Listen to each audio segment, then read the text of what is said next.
ప్రియులారా, బాగున్నారా? దేవుని వాక్యాన్ని క్రమంగా చదువుచున్నారా? ప్రార్థించుచున్నారా?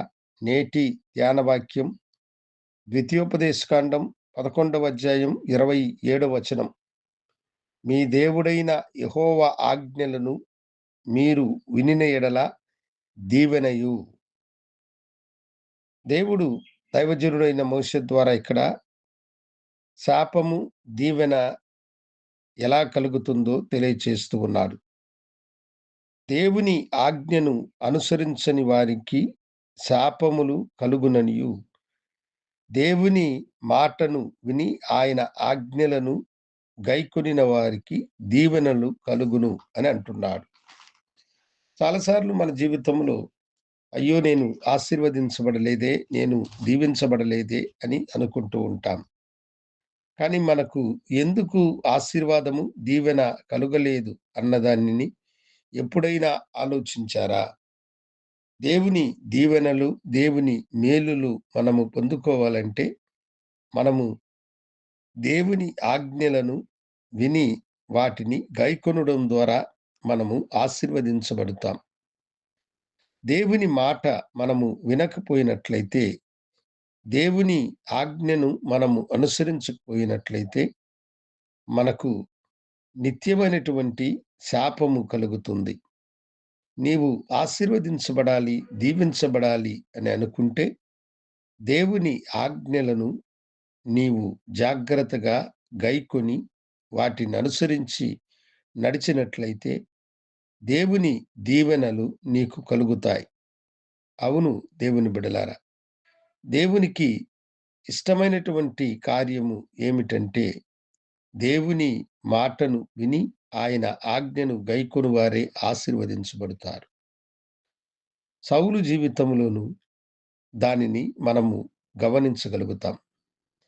సౌలుకి ప్రభువు అమాలేకీయులను తుత్తినీములుగా నాశనము చేయమని చెప్పాడు. కానీ సౌలు దేవుని మాటను వినక, దేవుని యొక్క ఆజ్ఞను గైకొనక, అతడు అమాలేకీయులను బ్రతకనిచ్చాడు. అనేకమైన దోపుడు సొమ్మును అతడు తీసుకుని వచ్చినాడు. అందుకనే దేవుడు అతనితో బలులు అర్పించుట కంటే మాట వినుటయు, పొట్టేలు క్రొవ్వును అర్పించుట కంటే ఆజ్ఞను గైకొనుటయే శ్రేష్టము అని చెప్పి సౌలుని ఆయన విసర్జించినాడు. అయితే దావీదు దేవుని ఆజ్ఞలను అనుసరించి నడిచిన మనుష్యుడు. దేవుడు చెప్పినట్లుగా అతడు చేశాడు. దేవుని ఆజ్ఞకు చెవియొగ్గినాడు. దేవుడు ఏదైతే తనకు ఆజ్ఞాపించినాడో దానిని చేశాడు కనుక దేవుడు దావీదుని అంతకంతకు వర్ధిల్ల చేసి దీవించి తన ప్రజలైన ఇశ్రాయేలుల మీద అతన్ని అధిపతిగా ఉంచినాడు. కనుక నీ జీవితమును కూడా నీవు దీవెనను పొందుకోవాలంటే, ఆశీర్వాదమును పొందుకోవాలంటే దేవుని మాటకు లోబడు. ఆయన చెప్పినది చేయి. ఆయన పొమ్మన్న చోటుకి పో. ఆయన వద్దు అని చెప్పిన చోటుకి వెళ్ళబోకు. ఆయన ఈ కార్యము మంచిది కాదు అన్నప్పుడు అది నీకు ఎంత లాభము కలిగించేదైనా దానిని విడిచిపెట్టు. ఆయన చేయమన్నది చెయ్యి, ఆయన వద్దన్నదు చేయబోకు.